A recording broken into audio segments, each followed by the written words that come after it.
4.9 is here, and it is a total overhaul of the shop and deal system in the game. There's actually some really big changes in here, some of which endgame players will even super care about, even ones that don't normally dip into their pockets. Let's jump in and see what 4.9 is all about.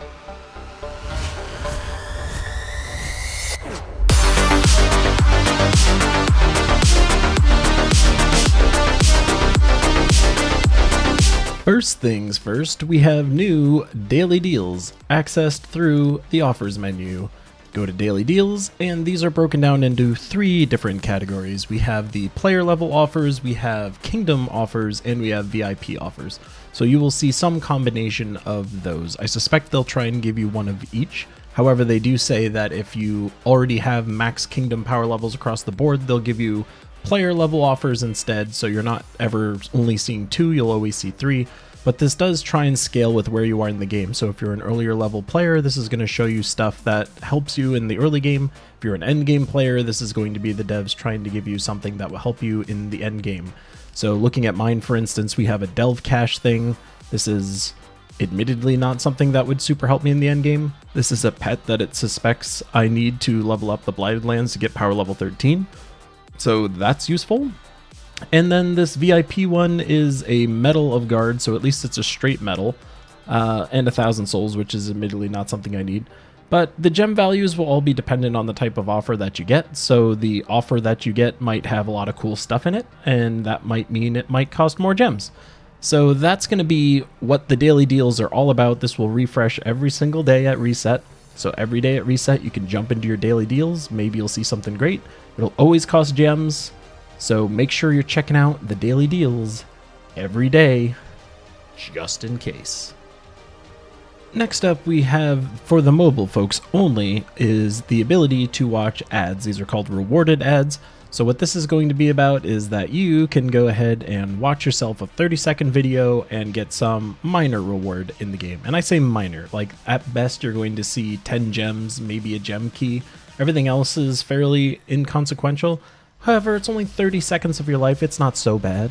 And of course, the little icon over here that you're seeing, this is going to be where the actual ad will pop up. So whenever you can view it, this little exclamation point will be there. It doesn't bounce around, it's not like crazy and annoying in that way. But you can go ahead and watch yourself an ad, get yourself a reward, and live a happy life. So rewarded ads now available for folks on mobile. You can only view one every 8 hours, so 3 times a day. Little boost to your resource pool, why not? Nothing you have to do, it's not going to try and jam it down your throat. So good on the devs for making it, a way for them to make money, but not annoy everybody that has no interest in watching ads. Probably about as happy as a medium as you could get. So goodbye me. Subscription enhancements. So subscriptions are changed slightly. Not so much in what they give you, but a little bit in what they give you. So you'll notice now that they're giving you these nice little, wax stamp things that tells you the total. This is useful because now you can at least see how much you're going to get when you buy these. I think that's kind of nice. At least it's a lot more obvious what you're going to be getting. Obviously, what you're getting is still the same. It's still 40,000 gold a day or 15 gems a day. None of that's changed. However, at least now you get a little bonus right up front. So you'll get 2 days worth of whatever you purchased right up front. But that doesn't take away from the total amount that you're getting. So you're still getting 15 days of 40,000 gold, but they just give you 2 days worth of stuff up front as a bonus. So in addition to, so when you do the math on this thingy, 15 times 40, obviously that gets you your 600,000 just straight up, but then you're getting 80,000 as a little perk. And then that brings it to a total of 680,000. So subscriptions are now slightly more valuable than they used to be. I admittedly still don't find subscriptions all that useful. I don't find them to be that great of a way to spend your money, but they're at least more useful now than they were before, which is cool. And if you are the type of person that does generally buy these and re-ups on these, you will now get in-game mail that'll tell you when your subscription is ending. And this is the way that all subscription things are going to work. You'll find this, we'll talk about this in a little bit later, but anytime you purchase something that's like a multi-day kind of a thing, you'll get a thing in the mail that'll say, hey, that's going to end soon. Do you want to renew it? The nice thing about these renewals is that the devs have made it where you can actually renew it immediately, and then it'll just extend the duration. So if you had a 30-day subscription of a thing, and then you bought it on day 27, those remaining 3 days would still happen, and then you would get the other 30 at the tail end of that. So you're always going to be getting everything that you wanted by purchasing it early. You're not hurting yourself. So all of that stuff's still good. But subscriptions now look like this. Nothing too crazy, but them's are your subscription updates. One thing you may have noticed is that there is no longer a glory section in here. Instead, what they've done is they changed this from golden souls to resources. So now this is just resources, and resources is still all the same stuff that you saw before, only now spoils of war, which was previously in the glory section, is going to show up in resources. So whenever you get your spoils of war, which you always should, always get your 10 spoils of war every single week to get your event keys, get them all hot. They'll all be in the resources tab now. So make sure you're looking into the resources tab to grab your spoils of war every single week, which makes you wonder, where did your glory section go? Well, it's kind of in the weekly section now. So in here is going to be where you find the new weekly glory troop. So here Solari was the new one this time around. You can still purchase it the exact same way you did before. It still costs glory, you still buy it the same way, you still get the same stuff. It's just sitting in the weekly events section. So that is definitely different from before. The other thing that they've changed to the weekly event thing is that these offers are now different. So before you would be getting a legendary and some stuff, and that's not different, but the stuff you're getting with the legendary is more useful now. So you're getting deeds with it, which is cool, and that is always nice. And this is why they let you now purchase only up to a certain amount, because this could be a way to farm these other kinds of more interesting resources. Same thing over here. And this one, you're actually getting a Medal of Anu, which is very cool, because then you can actually upgrade your legendary troops with their elite levels. So that's cool. And then you still get the same other stuff, VIP keys, event keys, an Orb of Wisdom, which of course will just let you try and unlock some stuff. I find these to be much better. I don't know if I would go out of my way to get them still. I still find that they're an aggressive way to try and get a legendary. The event keys that you can just get from Spoils of War will probably get you these, or at least help you get these. However, at least the stuff that's coming with them now is much more compelling, and it does give endgame players that already have these legendaries potentially a reason to buy them. So that's a little more interesting. I don't suspect many endgame players will still buy these even if they already own the legendaries, but it does open the door for us to buy Medals of Anu, for instance. For $50, that's aggressive, but you never know. Some people might just decide to go crazy and I need a bunch of Medals of Anu, hence the limits. So weekly event tab is now where you get your glorious stuff, and these offers are now changed from how they were before. Also changed are the starter packs slash intermediate packs slash adventurer pack, advanced pack. This thing is different now. So this is going to be giving you different rewards than it did before. This is actually going to change every 3 days. So always make sure to look in here and see if anything interesting seems to pop up. Right now, this looks very, whatever as far as I'm concerned, but you never know. There could be some cool stuff in here. Like this one has 300 gems, for instance, some keys.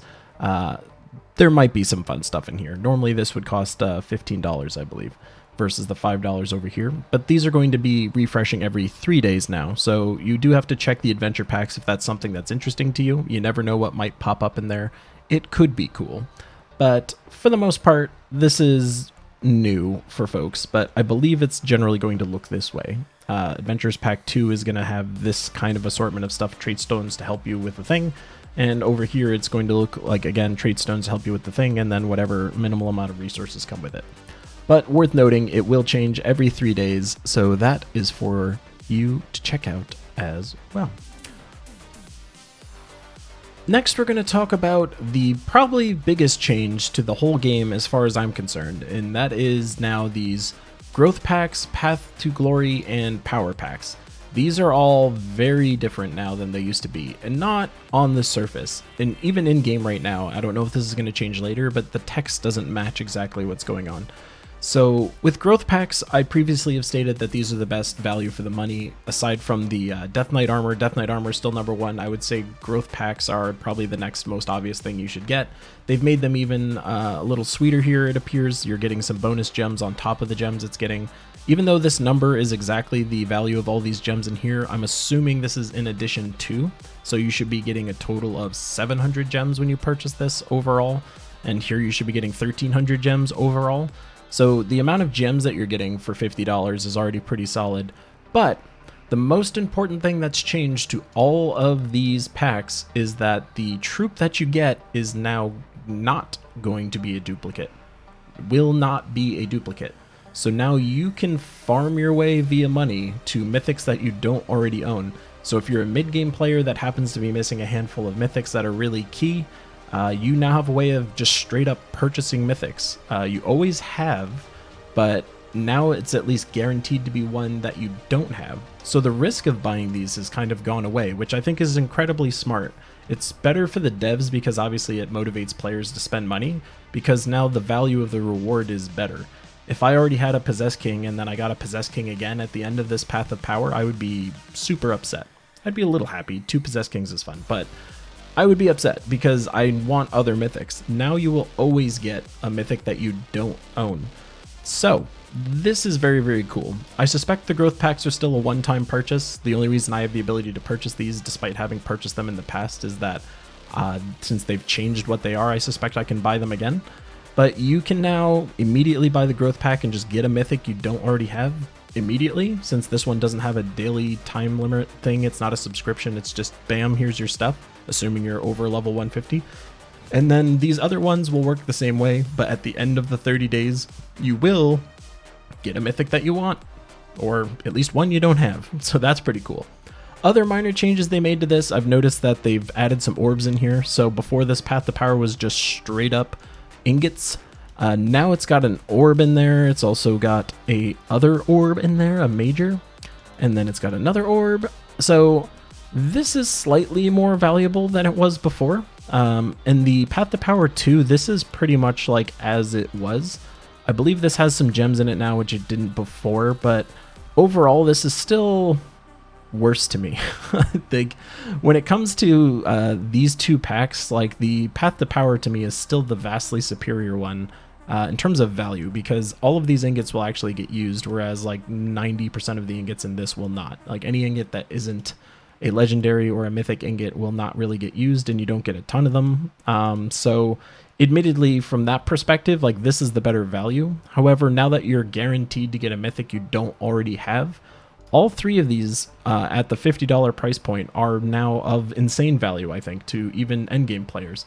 So I think that's a win across the board for everyone. Yes, it's still $50. So like if you're not someone who spends money on the game, obviously this does not matter to you. But for players that do dip into the wallet every now and then, this is actually a pretty value add as far as I'm concerned. So pretty big change as far as the game's concerned. In the patch notes, it very explicitly states that you will get one that you don't have. Even though this says you'll get a random one, it says it'll be one that you don't have. So get your pitchforks and torches ready if that isn't the case. But super big update as far as I'm concerned. Big win. One other change that I can't show you, unfortunately, but you'll have to take my word for it or read the patch notes, is that when you get a new legendary or a new mythic, you always get an upgrade offer, which will say, hey, spend money and we'll give you a ton of trade stones and souls and stuff so you can upgrade this troop to its max potential. Normally those are kind of a complete waste. However, now they're not such a complete waste, which I think is a smart change. So now whenever you get a mythic upgrade offer, you're going to have a Medal of Misha in it. Medal of Nisha. So previously, to get a Medal of Nisha, you would have to spend 15 years doing explore fights, and eventually you'll get a Medal of Nisha. I have 3 still, and I've explored like my face off, and I still only have 3 Medals of Nisha. When it comes to the ability to just buy one, that's actually pretty attractive to endgame players, because people that are trying to min-max their troops now have an opportunity to straight up buy them. Granted, this is only going to be whenever there's a new mythic and they happen to get it, so you can't exactly like just drop $5,000 and get like 1,000 Medals of Nisha. That's not a thing. However, it does give you an opportunity to get more than you have today. Same deal with the legendary upgrade offers. Those are going to have a medal of a new in them. So the idea is that you can use that medal to then just turn the elite level of that troop up one to enjoy your new troop a little bit more. For endgame players, though, they're probably going to start hoarding those to then upgrade troops that they actually care about. So from a power creep perspective, I think endgame players, people that have deeper wallets than others, have a way of starting to sneak more Medals of Nisha into their world, so you'll start to see more mythics that are actually upgraded in elite levels. In today's world, you see next to no mythics with elite levels on them. However, in like 4 months, 5 months, that'll be 4 to 5 medals of Misha that people will have that will actually start to allow you to upgrade your mythics. So that's a pretty cool value add for players. Obviously another resource or revenue stream for the developers, but a nice value add for people that you're actually getting something for your money that you might care about. So that's a pretty other big change with this patch. Buy your medals of Anu, buy your medals in Isha. That's the 4.9 patch in a nutshell. All jokes aside, I think this is actually going to be a pretty decent upgrade across the board. Now all of the deals in the game have slightly more value to substantially more value depending on which one you're looking at. And I think overall the rewarded ads thing, super minor, only affects mobile, not super annoying. So for an update that is more focused on making more money for the developers, I think it was done in a most advantageous way as it could be for players and for the developers. So I'm pretty pumped with how 4.9 ended up. No, it wasn't a huge feature-rich thing, but for a shop enhancement upgrade, I'll take it. Not so bad. That's your 4.9 update vid. I will see you in a future video. This is Keylime, signing off.